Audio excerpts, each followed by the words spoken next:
oui, Top Chef, c'est fini pour cette saison. La saison de l'audace. Mais aussi, comme chaque année, celle des intitulés de plats sans fin.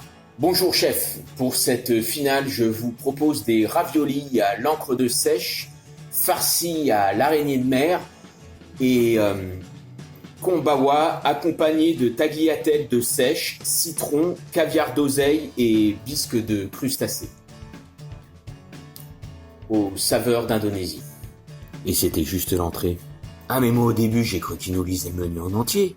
Nous on va faire beaucoup plus simple en termes d'entrée avec des samosas végétariens aux saveurs indiennes. Vous aurez besoin de 2 feuilles de briques, 80 g de pommes de terre, 50 de lentilles corail, un petit oignon, 50 g environ, un demi-poivron rouge, 2 gousses d'ail, une demi-douzaine de branches de coriandre, une cuillère à café de sel de céleri et une pincée de piment de Cayenne. Et pour terminer, une cuillère à soupe bien bombée de massalé. Pour ceux qui ne connaissent pas, c'est une sorte de curry. Faites cuire ensuite les pommes de terre et les lentilles pendant 10 à 15 minutes à feu moyen. En même temps, faites revenir l'ail, l'oignon et les poivrons coupés en dés dans un peu d'huile d'olive. Pendant ce temps, mélangez la coriandre avec les différentes épices.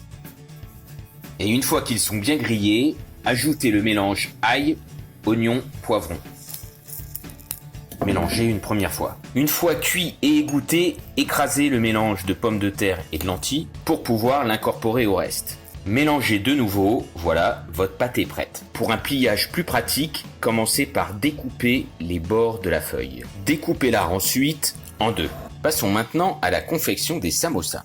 Déposez un peu de pâte sur le bord de la feuille et repliez pour avoir un triangle. Et ainsi de suite.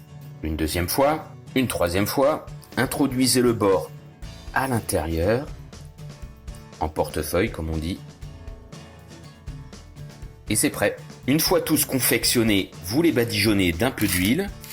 Ils sont prêts pour aller au four préchauffé à 180 degrés pendant 10 minutes. Ajoutez à ça une petite sauce à la menthe et au yaourt et il ne vous reste plus qu'à déguster. Si ça vous a donné envie, rendez-vous sur YouTube évidemment, mais aussi sur Facebook et sur Instagram pour voir ou revoir les autres recettes et puis plein d'autres choses. Et n'hésitez pas à partager.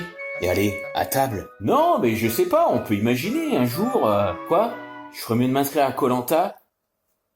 Ils sont moins exigeants sur la bouffe. Fait plaisir. Merci.